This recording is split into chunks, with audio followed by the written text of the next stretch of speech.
This footage was not shot using a cinema camera, a mirrorless camera, and it wasn't shot using a jib.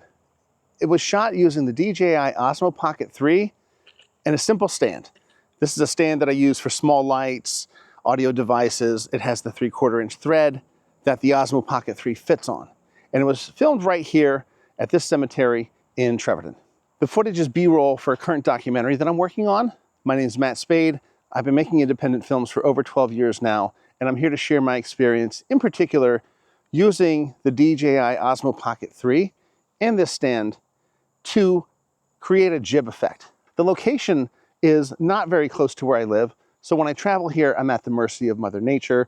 When I did that shot originally for the test screening, it was an overcast day. It was close to 1 o'clock in the afternoon. So as you can see now, it's a much nicer day out. It's about 4 o'clock, so we're gonna have a lot more interesting contrast. So let's show you how we did that shot.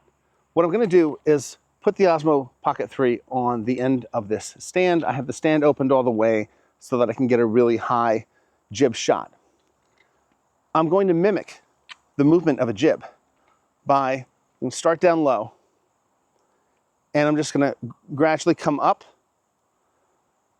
And as I'm coming up, I'm going to then lift this up even higher so that I can get a nice moving jib shot over that mountain. Now, I've done this a few times using the different gimbal modes, but I can tell you right now, for the effect that I want, I'm using tilt lock mode. The other two modes will show you what they look like. So first, let's take a look at this in tilt lock mode.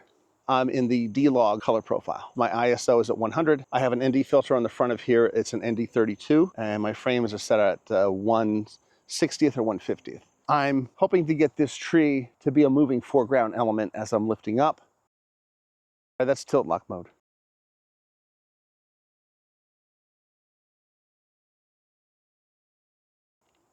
So here's follow mode.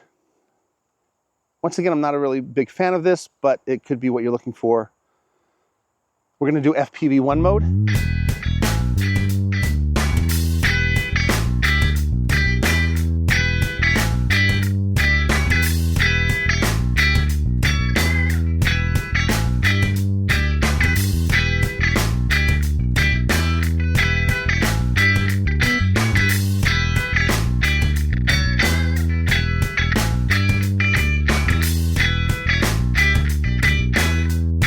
So there we have it. That's the effect. I'm really happy with it. This documentary was filmed on the Blackmagic cinema camera, and I used anamorphic glass, in particular the C-Ray 35 and 75 anamorphic blue flare lens. So you wouldn't think to use the Osmo Pocket 3 as a supplemental tool for that, but it works. I just made sure that I cropped the image to the 2:39:1 ratio that I shot in, color grade it properly, and to me it works just fine. It's just another tool to have in your toolbox, and I'm really happy with it. If you're interested in learning more about the DJI Osmo Pocket 3, I have more videos on that. If you're interested in learning about the Blackmagic cinema camera and the C-Ray lenses, I have videos on that as well. Thank you so much, everyone. We'll see you.